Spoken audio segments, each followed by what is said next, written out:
بسم اللہ الرحمن الرحیم۔ اللہ کے نام سے شروع جو بڑا مہربان نہایت رحم کرنے والا ہے۔ السلام علیکم ناظرین، جب قیامت کی تمام چھوٹی اور بڑی نشانیاں پوری ہو جائیں گی تو قیامت آنا شروع ہو جائے گی۔ قیامت کی ابتدا نفخ صور سے ہوگی، جس کے بارے میں امام الانبیاء جناب محمد رسول اللہ صلی اللہ علیہ وسلم نے ارشاد فرمایا، اللہ تعالیٰ کے چار مقرب فرشتوں میں سے حضرت اسرافیل علیہ السلام سور منہ میں لیے اپنی پیشانی جھکائے کان اللہ تعالیٰ کے حکم پر لگائے ہوئے ہیں۔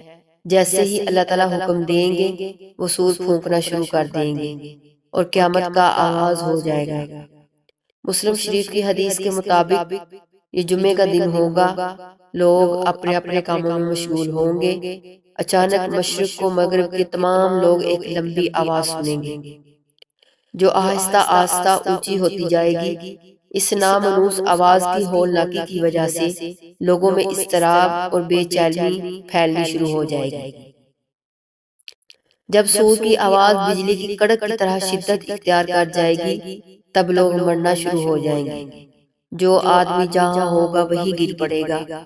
جیسے جیسے سورہ اسرافیل بلند ہوتی چلی جائے گی ویسے ویسے نظام کائنات دھرم بھرم ہونا شروع ہو جائے گا۔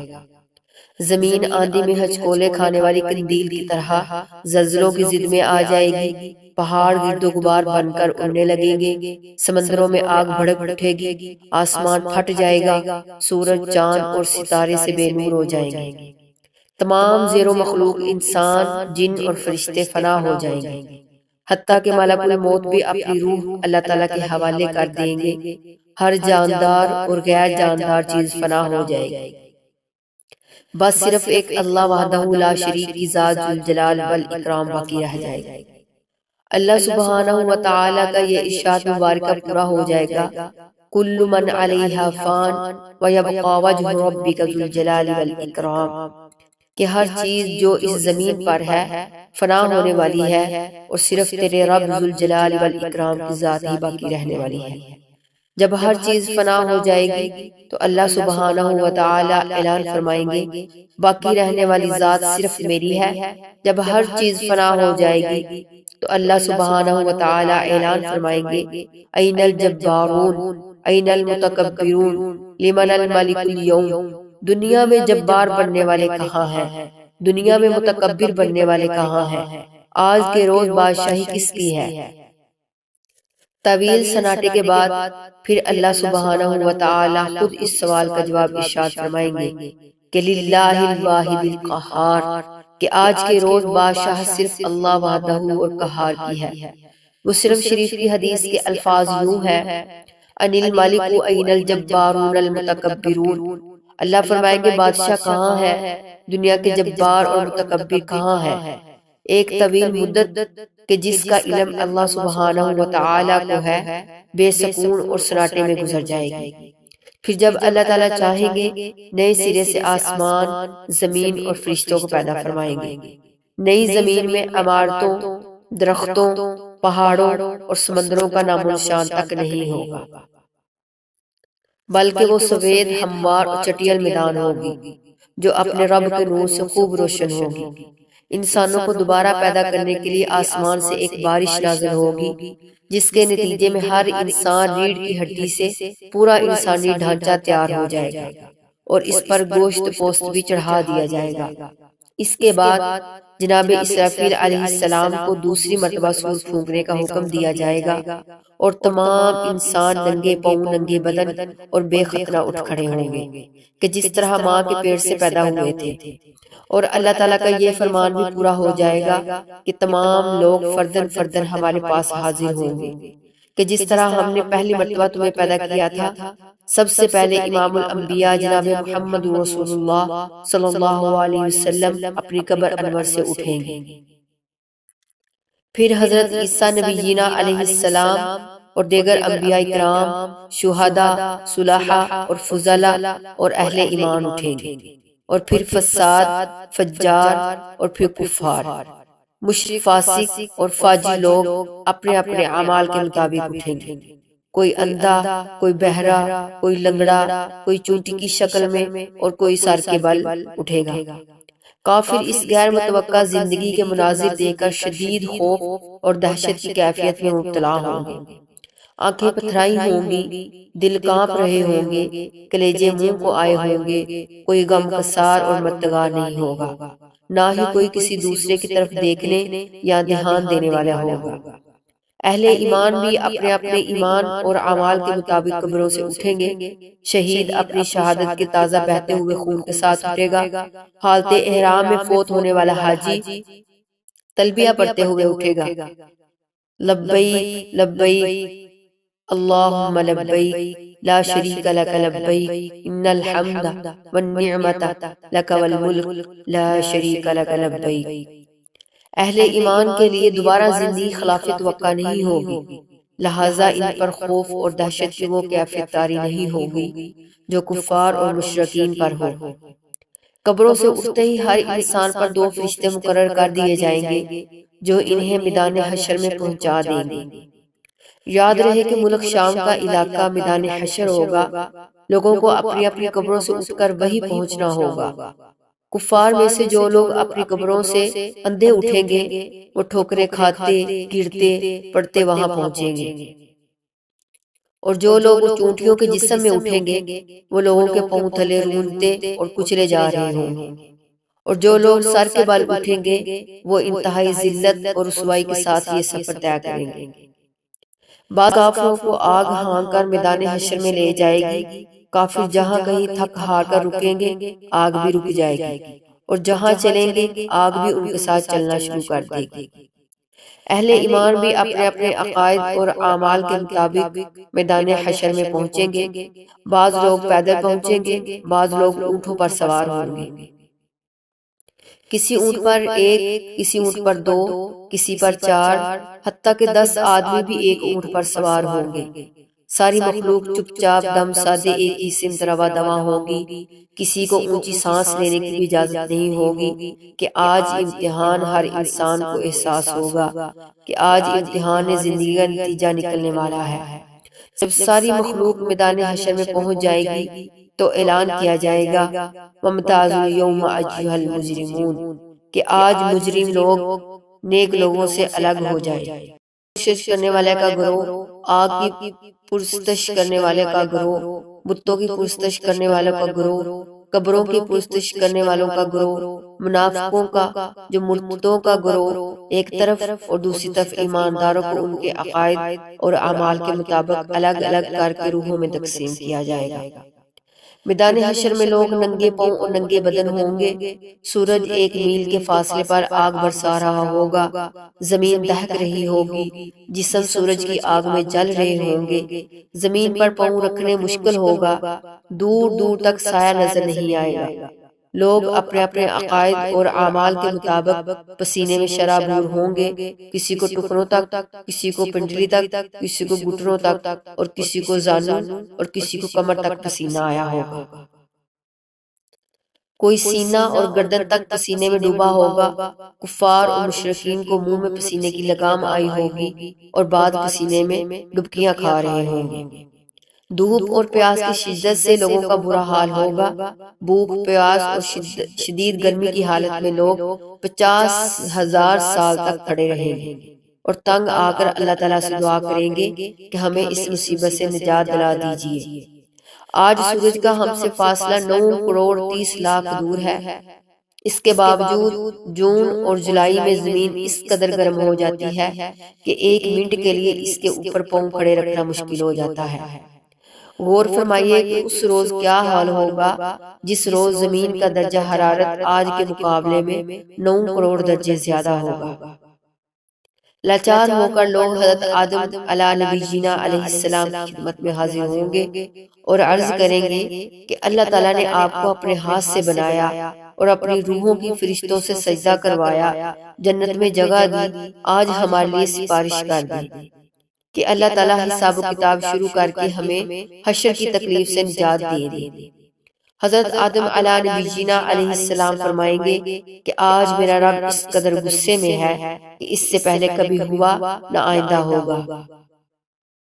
مجھ سے جنت میں اللہ تعالیٰ کی نافرمانی ہو گئی تھی، جس کی وجہ سے مجھے اپنی جان کی فکر ہے، لہٰذا میں سفارش نہیں کر سکتا، تم لوگ نوح کے پاس چلے جاؤ۔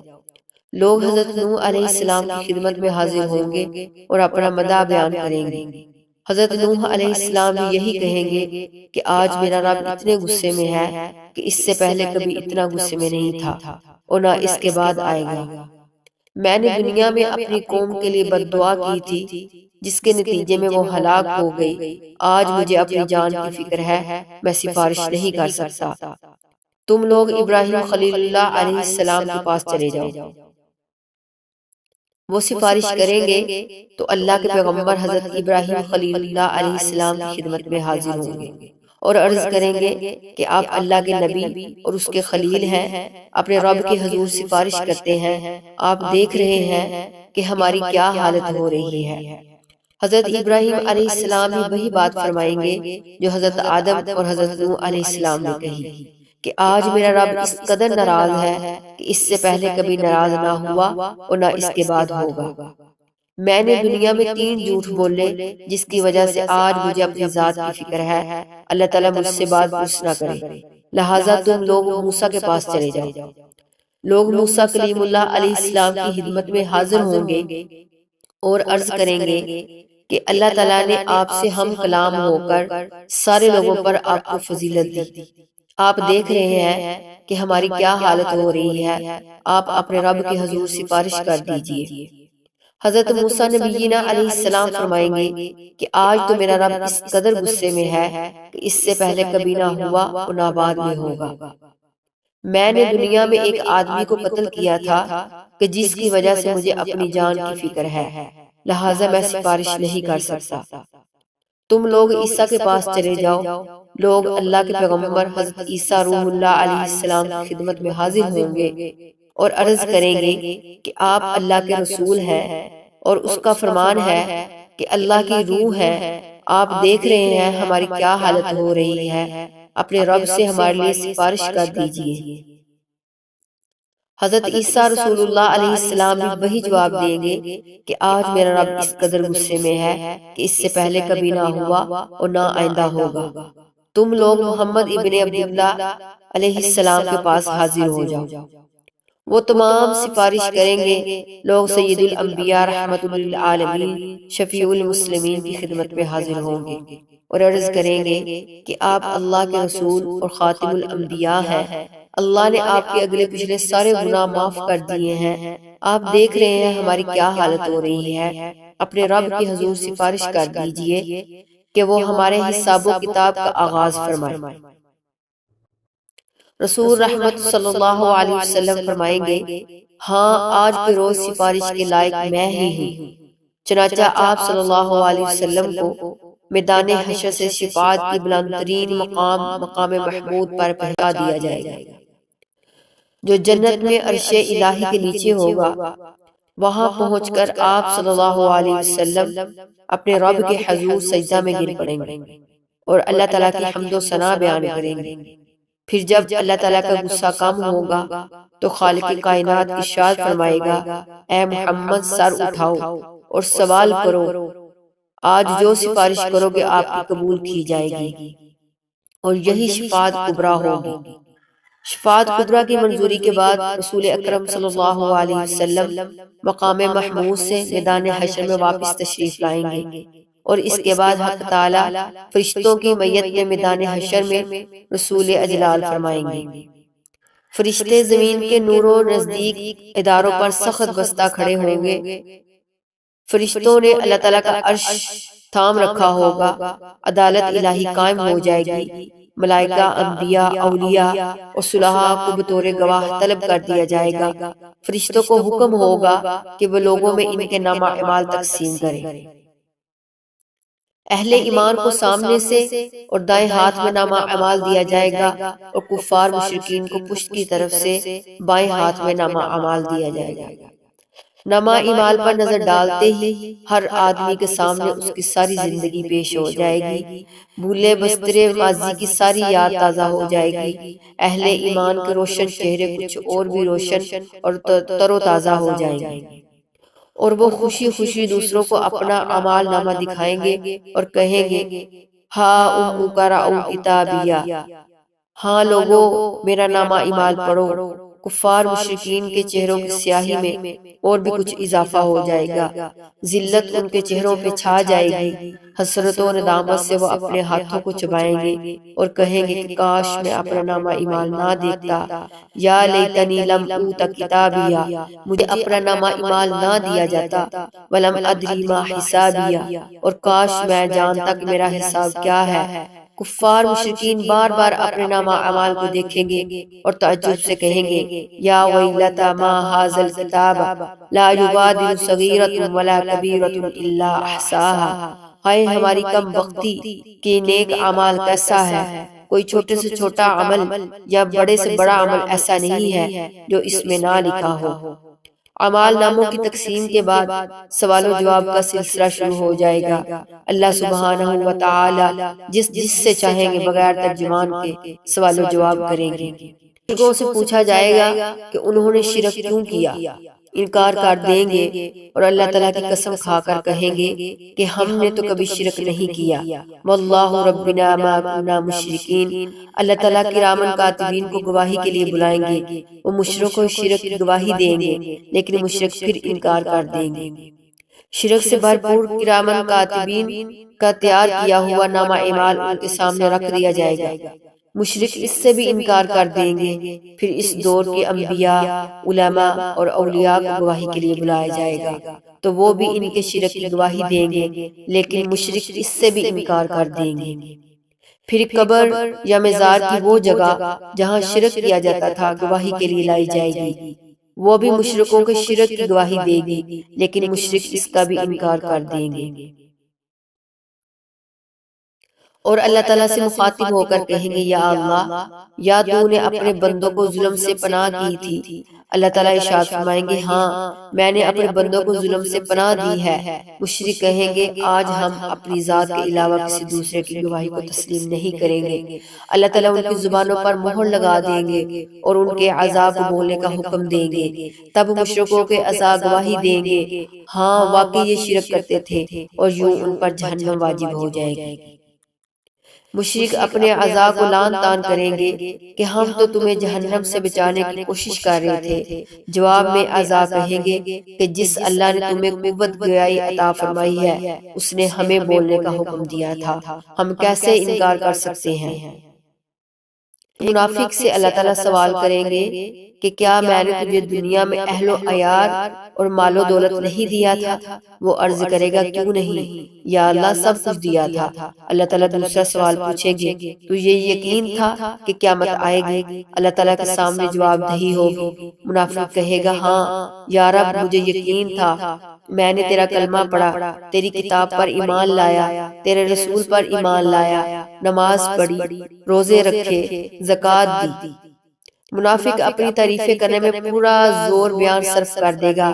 اللہ تعالیٰ ارشاد فرمائیں گے اچھا ذرا ٹھہرو ہم کچھ اور گواہ لاتے ہیں۔ منافقین اپنے دل میں سوچے گا کہ میں تو مسلمانوں کے ساتھ مل کر نماز روزہ کرتا رہا، آج میرے خلاف کون گواہی دے گا؟ اللہ تعالیٰ اس کے منہ پر اور زبان پر مہر لگا دیں گے اور اس کی ران کو بولنے کا حکم دیں گے۔ چنانچہ اس کی ران، اس کے بدن کا گوشت، اس کے بدن کی ہڈیاں اور اس کے جسم کا رواں رواں اس کے خلاف گواہی دے گا کہ ایک طرف تو یہ نماز روزہ کرتا رہا اور دوسری طرف وہ کفار سے دوستی پر نازا تھا اور ان کے وفادار کا تحفظ کرتا رہا، مسلمانوں کو دھوکہ دیتا رہا اور ان سے غداری کرتا رہا۔ اللہ تعالیٰ اس پر سخت غضبناک ہوں گے اور اس پر جہنم کو واجب کر دیں گے۔ اہل ایمان سے سوال و جواب کا انداز بالکل مختلف ہوگا۔ ایک مومن آدمی کو اللہ تعالیٰ اپنے قریب بلا کر اس پر اپنی دامن رحمت ڈال دیں گے اور سوال کریں گے کہ تو نے فلاں گناہ کیا تھا، تو نے فلاں گناہ کیا تھا۔ مومن عرض کرے گا ہاں یا اللہ کیا تھا۔ اللہ تعالیٰ اس کے ایک گناہ کے بارے میں سوال کریں گے اور وہ اقرار کرتا چلا جائے گا اور سوچے گا کہ اب تو وہ ضرور ہلاک ہو جائے گا۔ آخر میں اللہ تعالیٰ ارشاد فرمائیں گے کہ میرے بندے میں نے تیرے گناہوں پر دنیا میں بھی پردہ ڈالا ہوا تھا اور آج بھی پردہ ڈال رہا ہوں، اور اسے جنت میں بھیج دیا جائے گا۔ اور اسے جنت میں بھیج دیا جائے گا۔ افراد کے علاوہ انبیاء اور رسول کی تکذیب کرنے والی اقوام سے بھی سوال و جواب ہوں گے۔ قوم نوح سے سوال ہوگا، تم نے پیغمبر کی تکذیب کیوں کی؟ اور وہ حضرت نوح علیہ السلام اور ان کی دعوت کا انکار کریں گے۔ اللہ تعالیٰ حضرت نوح علیہ السلام سے فرمائیں گے، نوح اپنے حق میں گواہی لاؤ۔ حضرت نوح علیہ السلام عرض کریں گے کہ میری گواہی امت محمدیہ ہے۔ چنانچہ امت محمدیہ کے علماء، اولیاء اور صلحاء حاضر کیے جائیں گے اور وہ گواہی دیں گے کہ ہاں، نوح نور پیغمبر بنا کر بھیجے گئے تھے اور انہوں نے 950 سال تک حق رسالت ادا کیا۔ قوم نوح کہے گی، تم تو ہمارے زمانے میں موجود ہی نہیں تھے، تم یہ گواہی کیسے دے رہے ہو؟ اس پر رسول اکرم صلی اللہ علیہ وسلم کو لایا جائے گا اور وہ بھی اپنی امت کی صداقت کی گواہی دیں گے۔ میری امت نے قرآن مجید کے روح سے بالکل سچی اور گواہی دی ہے۔ رسول اکرم صلی اللہ علیہ وسلم کی اس گواہی کے بعد قوم لاجواب ہو جائے گی اور مجرم قرار پا کر جہنم میں ڈال دی جائے گی۔ ایسا ہی معاملہ قوم ہود، قوم صالح، قوم شعیب، قوم لوط اور دوسرے انبیاء کی اقوام کے ساتھ ہوگا۔ جرم ثابت ہونے کے بعد کافر بارگاہ الہی میں درخواست کریں گے کہ اے ہمارے رب، ہم نے سب کچھ دیکھ اور سن لیا، بس ایک دفعہ ہمیں دنیا میں واپس بھیج دے، ہم ضرور نیک عمل کریں گے۔ ارشاد ہوگا کہ یہ ممکن نہیں، تو تمہیں اپنی کرتوتوں کا ہمیشہ ہمیشہ کے لیے مزہ چکھنا ہوگا۔ کفار دوسری درخواست یہ کریں گے کہ یا اللہ، ہماری گمراہی کے ذمہ دار ہمارے پیشوا اور لیڈر ہیں، انہیں ہماری نسبت دوہرا عذاب دیا جائے۔ ارشاد ہوگا، تمہارا یہ عذر بھی قابل سماعت نہیں، گمراہ ہونے والوں کو گمراہ ہونے کا عذاب دیا جائے گا اور گمراہ کرنے والوں کو گمراہ کرنے کا عذاب دیا جائے گا۔ جگہ تم دونوں ہی مجرم ہو، دونوں کو اپنے اپنے کیے کی سزا ملے گی۔ حشر میں اس قسم کے سوال و جواب کے علاوہ دیگر اعمال کا حساب کتاب بھی ہوگا۔ حقوق اللہ میں سے نماز کا حساب سب سے پہلے ہوگا۔ جو آدمی نماز کے حساب میں کامیاب رہا، انشاءاللہ باقی اعمال میں بھی کامیاب رہے گا، اور جو نماز کے حساب میں ناکام رہا، وہ باقی اعمال میں بھی ناکام رہے گا۔ ارشاد نبی صلی اللہ علیہ وسلم ہے، نماز جنت کی کنجی ہے۔ حقوق العباد میں سے سب سے پہلے قتل کا حساب لیا جائے گا اور اس کے بعد دوسرے اعمال کا۔ مقتول کو قاتل سے، مظلوم کو ظالم سے، جابر کو جبار سے، جبار کو جابر سے، محکوم کو حاکم سے اس کا حق دلوایا جائے گا۔ اللہ تعالیٰ فرمائے گا، میں بادشاہ اور حقوق دلوانے والا ہوں۔ آج کوئی جہنمی اس وقت تک جہنم میں نہیں جا سکتا جب تک کسی جنتی کو اس کا حق نہ دلوا دوں، اور کوئی جنتی اس وقت تک جنت میں نہیں جا سکتا جب تک کسی جہنمی کو اس کا حق نہ دلوا دوں۔ چھوٹے سے چھوٹے ظلم اور معمولی سے معمولی زیادتی کا حق بھی اللہ تعالیٰ اس کو دلوا کر چھوڑیں گے۔ اگر کسی نے رائی کے دانے کے برابر کسی کا حق غصب کیا ہوگا یا کسی کی بے عزتی کی ہوگی تو اللہ تعالیٰ اس کا بدلہ بھی دلوائیں گے۔ اگر کسی نے کسی جانور پر ظلم کیا اور زیادتی کی ہوگی تو اس جانور کا بدلہ بھی اللہ تعالیٰ لے کے چھوڑیں گے۔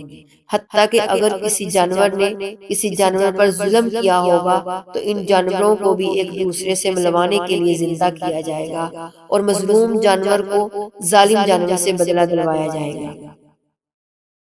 اس کے بعد انہیں دوبارہ مرنے کا حکم دیا جائے گا۔ حقوق کی ادائیگی نیکیوں کے ساتھ ہوگی۔ ظالم نے مظلوم پر جتنا ظلم کیا ہوگا اس کے برابر نیکیاں لے کر مظلوم کو دی جائیں گی، اور اگر ظالم کے نامہ اعمال میں نیکیاں نہیں ہوں گی تو پھر مظلوم کے گناہ ظالم کے سرزد کیے جائیں گے۔ حقوق دینے اور لینے کے بعد تمام انسانوں کے نامہ اعمال اپنی آخری شکل میں وزن ہونے کے لیے تیار ہو جائیں گے اور تمام حجت کے لیے انسان قائم کیا جائے گا۔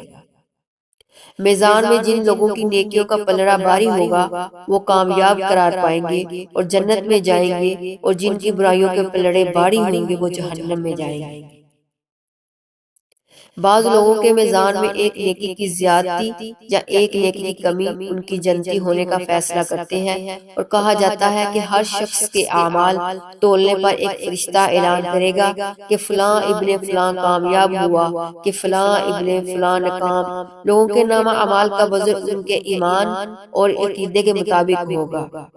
کفار، مشرکین اور منافقوں کے ڈھیروں اعمال کا وزن ذرا برابر بھی نہیں ہوگا، جبکہ ایک مومن آدمی کے نامہ اعمال میں 99 گناہوں سے بڑے ہوئے رجسٹر ہوں گے۔ اللہ تعالیٰ کے سوالوں کے جواب میں وہ اپنے گناہوں کا اعتراف کرے گا۔ اللہ تعالیٰ فرمائیں گے کہ اس کے اعمال میزان میں تولے جائیں۔ اسی وقت اس کے پلڑے میں ایک چھوٹا سا کاغذ رکھ دیا جائے گا کہ جس پر کلمہ توحید لکھا ہوگا، اور وہی کلمہ توحید اس کے گناہوں سے بڑے 99 رجسٹروں پر بھاری ہو جائے گا اور وہ جنت میں چلا جائے گا۔ میزان ان تین جگہوں میں سے ایک ہے کہ جس کے بارے میں اللہ رب العزت کے رسول امام الانبیاء جناب محمد رسول اللہ صلی اللہ علیہ وسلم نے ارشاد فرمایا کہ وہاں کوئی آدمی کسی دوسرے آدمی کو یاد نہیں کرے گا، نہ اس کی مدد کرے گا، نہ اس کے کام آئے گا۔ اگر کسی آدمی کی ایک نیکی کی ذات میں کم ہو گئی تو سارے میدان حشر میں کوئی بھی اسے ایک نیکی دینے کے لیے تیار نہیں ہوگا، نہ بیٹا، نہ بیٹی، نہ بیوی، نہ کوئی دوست، نہ کوئی پیر و مرشد، نہ کوئی رشتہ دار، بلکہ سب ایک دوسرے سے دور بھاگیں گے۔ سب سے آخری اور مشکل 3 مرحلہ صراط کا ہوگا۔ ہر آدمی کو پل صراط سے ہی گزر کر جنت میں جانا ہوگا۔ سے باریک اور تلوار کی دھار سے بھی زیادہ تیز ہوگا، جسے جہنم کے اوپر رکھا جائے گا اور لوگوں کو اس سے گزرنے کا حکم دیا جائے گا۔ پورے میدان حشر میں ہر طرف مکمل تاریکی اور اندھیرا چھا جائے گا۔ ہر آدمی کو اس کے عقیدہ اور اعمال کے مطابق صراط سے گزرنے کے لیے نور دیا جائے گا۔ اہل ایمان کو 2 نور کی مشلیں دی جائیں گی، بعض کو 1 مشل دی جائے گی، بعض لوگوں کو ٹمٹماتے چراغ کی سی روشنی دی جائے گی، حتیٰ کہ سب سے کم درجہ اس شخص کا ہوگا کہ جس کے پاؤں کے انگوٹھے پر روشنی ہوگی۔ اہل ایمان پل صراط سے گزرتے ہوئے اللہ تعالیٰ سے دعا مانگیں گے، ربنا اتمم لنا نورنا واغفر لنا انک علی کل شیء قدیر، کہ اے ہمارے پروردگار ہمارا نور آخر تک کامل ہے، ہمیں بخش دے، بے شک تو ہر چیز پر قادر ہے۔ بعض اہل ایمان بجلی کی تیزی کے ساتھ پل صراط سے گزر جائیں گے، بعض ہوا کی تیزی کے ساتھ، اور بعض تیز گھوڑے کی رفتار سے، اور بعض اونٹوں کی رفتار سے عبور کر جائیں گے۔ بعض لوگ دوڑتے ہوئے اور بعض لوگ عام چال سے، اور بعض سست ہوں گے، بعض گرتے پڑتے ٹھوکریں کھاتے اور بعض زخمی ہوتے عبور کریں گے۔ پل صراط کے دونوں طرف بکس لگے ہوں گے جو اللہ تعالیٰ کے حکم کے مطابق بعض لوگوں کے چلنے میں صرف رکاوٹیں ڈالیں گے، بعض لوگوں کو پل کے اوپر ہی بار بار گراتے رہیں گے، بعض لوگوں کو صرف زخمی کریں گے اور بعض کو کھینچ کر جہنم میں ڈال دیں گے۔ کچھ لوگ چند قدم چلیں گے تو انہیں جہنم میں گرا دیا جائے گا، بعض لوگ کچھ فاصلہ طے کر لیں گے تو جہنم میں گرا دیا جائے گا، بعض لوگ نصف فاصلہ طے کرنے کے بعد گرا دیے جائیں گے، اور بعد پل صراط عبور کرنے کے قریب ہوں گے کہ گرا دیے جائیں گے۔ انسان کے اعمال صالحہ صراط پر نہ صرف نور مہیا کریں گے بلکہ انسان کی حفاظت بھی کریں گے، اور کہا جاتا ہے کہ قربانی کے جانور سواریوں کا کام دیں گے۔ صراط سے گزرنے کا منظر اس قدر ہولناک ہوگا کہ کسی کی زبان سے کوئی بات نہیں نکلے گی، صرف انبیاء کرام کی زبان سے یہ آواز سنائی دے گی، رب سلم رب سلم، یا اللہ مجھے بچا لے، یا اللہ ہمیں بچا لے۔ صراط سب سے پہلے رسول کریم نبی محتشم صلی اللہ علیہ وسلم اور آپ کی امت عبور کرے گی، بعد میں دیگر انبیاء عبور کریں گے۔ صراط کو عبور کرنے کے بعد تمام اہل ایمان پل صراط کے آخری حصے میں روک لیے جائیں گے، اور جن مسلمانوں کے درمیان کوئی غلط فہمی، شکوہ، غصہ یا ناراضگی ہوگی وہ دور کی جائے گی۔ جب سارے اہل ایمان مکمل طور پر پاک اور صاف ہو جائیں گے تب انہیں جنت میں داخل ہونے کی اجازت دی جائے گی۔ نبی کریم امام الانبیاء جناب محمد رسول اللہ صلی اللہ علیہ وسلم جنت کے دروازے پر تشریف لائیں گے، دروازہ کھلے گا، آپ اپنی امت سمیت جنت میں قدم رکھیں گے۔ جنت میں داخل ہونے کے بعد آپ کو اپنی امت کی فکر لاحق ہوگی، آپ اپنی امت کا حال دریافت فرمائیں گے۔ جب معلوم ہوگا کہ میرے بے شمار امتی جہنم میں ہے تو آپ اللہ کے حضور سجدے میں گر پڑیں گے، اللہ تعالیٰ کی حمد و ثنا کر کے سفارش کی اجازت طلب کریں گے۔ طویل مدت سجدہ بھی گزارنے کے بعد حکم ہوگا کہ اے محمد جاؤ، آپ کی امت میں سے جن کے دل میں جوں کے دانے کے برابر ایمان ہے انہیں جہنم سے نکال کر جنت میں داخل کر دو۔ رسول کریم صلی اللہ علیہ وسلم فرشتوں کو ساتھ لے کر جہنم کے کنارے تک جائیں گے اور فرمائیں گے کہ اپنے اپنے عزیز و اقارب اور اپنی اپنی ذات پہچان کے افراد بتاؤ تاکہ فرشتے نکال لائیں۔ ایسے لوگ جن کے دل میں جوں کے دانے کے برابر ایمان ہوگا جہنم سے نکال کر جنت میں لے جائیں گے۔ اس وقت آپ صلی اللہ علیہ وسلم کی امت اہل جنت کا 1/4 ہوگی۔ آپ کی سفارش دیکھ کر دیگر انبیاء اکرام اور اپنی اپنی امتوں کی سفارش کریں گے۔ امت اللہ کے شہداء، علماء، اولیاء اور فضلاء کو بھی شفاعت کی اجازت دی جائے گی اور وہ بھی اپنے اپنے عزیز و اقارب اور جان پہچان کے لوگوں سے سفارش کر کے انہیں جہنم سے نکلوا کر جنت میں لے جائیں گے۔ رسول کریم صلی اللہ علیہ وسلم جنت میں واپس پہنچ کر پھر امت کے بارے میں سوال کریں گے کہ اب میری امت میں سے کتنے آدمی جہنم میں باقی ہیں۔ آپ کو بتایا جائے گا کہ ابھی تو 1000 آدمی جہنم میں ہیں۔ آپ پھر سفارش کے لیے سجدے میں گر پڑیں گے۔ آپ کو شفاعت ملے گی کہ آپ امت کے وہ افراد ہیں کہ جن کے دل میں چونٹی یا رائی کے برابر بھی ایمان ہے۔ آپ حسب ثابت امت کے علماء، اولیاء کو ساتھ لے کر جہنم کے کنارے پہنچیے اور رائی کے برابر ایمان والوں کو بھی جہنم سے نکال کر جنت میں لے جائیے۔ تب آپ کے اوپر اہل جنت کی 1/3 ہو جائے گی۔ آپ پھر استغفار فرمائیں گے کہ میری امت کے کتنے افراد ابھی جہنم میں ہیں۔ آپ کو بتایا جائے گا کہ ابھی تو 1000 آدمی جہنم میں ہیں۔ آپ پھر سفارش کریں گے، پھر سجدہ ریز ہو جائیں گے۔ اللہ تعالیٰ کی حمد و ثنا کر کے آپ کو پھر شفاعت ملے گی کہ چونٹی یا رائی سے کم درجے کے ایمان والوں کو بھی جہنم سے نکال دو۔ شفاعت ملنے پر آپ پھر فرشتوں کی جماعت کے ساتھ اپنی امت کے علماء، فضلاء، اولیاء، صلحاء کے ساتھ جہنم کے کنارے پہنچیں گے اور امت کے ان افراد کو بھی جہنم سے نکالیں گے کہ جن کے دل میں رائی کے دانے کے برابر بھی ایمان ہوگا۔ تب آپ کی امت اہل جنت کی نصف تعداد کے برابر ہو جائے گی۔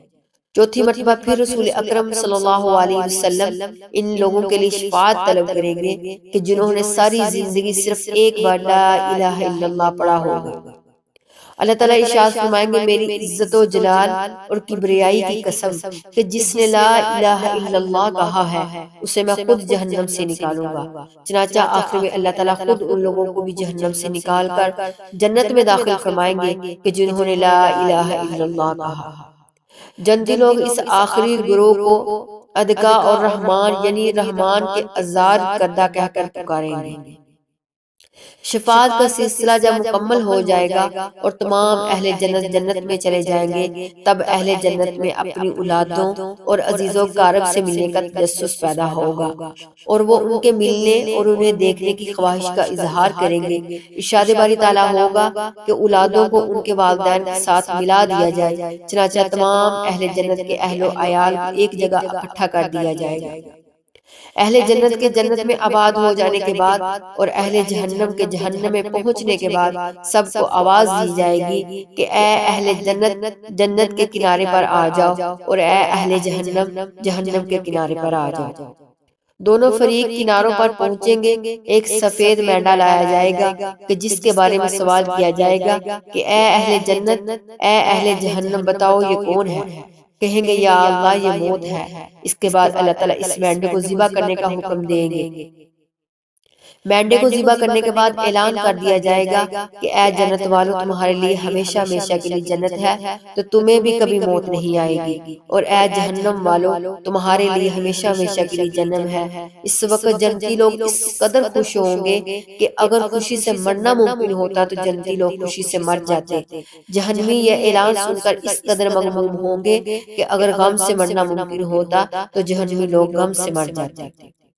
آخرت کے شدید مصائب و آلام کے مقابلے دنیا کے مسائل کو نہ صرف عرضی بلکہ بہت کم درجے کے ہیں۔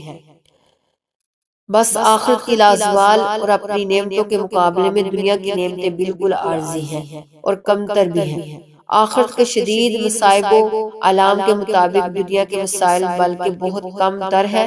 عقل والے وہ لوگ ہیں جو دنیا کی رنگینیوں پر مبتلا ہو کر نہ اللہ اور اس کے رسول کو ناراض کر رہے ہیں بلکہ دونوں حالتوں میں ان کی نگاہ آخرت کے آنے والے مراحل پر ہے۔ تو نبی کریم صلی اللہ علیہ وسلم سے پوچھا گیا کہ یا رسول اللہ مومنوں میں سب سے زیادہ عقل مند کون ہے؟ ارشاد فرمایا بہت بہت زیادہ یاد کرتا ہو اور جو موت کے بعد آنے والے وقت کے لیے اچھی طرح تیاری کرتا ہو۔ ناظرین آخر میں اس بات کی وضاحت ضروری ہے کہ نفخہ اولا سے لے کر جنت کی جہنم میں داخل ہونے کے تمام واقعات اور مراحل کی ترقی کا ٹھیک ٹھیک تعین کرنا بہت مشکل ہے۔ اسی امید کے ساتھ اجازت دیجیے کہ آپ کو ہماری ویڈیو پسند آئی ہوگی۔ اللہ رب العزت سے دعا ہے کہ پروردگار عالم ہمیں آخرت عطا فرمائے۔ اگر آپ لوگوں کو ہماری یہ ویڈیو پسند آئی ہو تو ہمارے چینل کو لائک اور سبسکرائب ضرور کیجیے تاکہ ہماری آنے والی مزید ویڈیو آپ کو سب سے پہلے پہنچ سکے۔ جزاک اللہ۔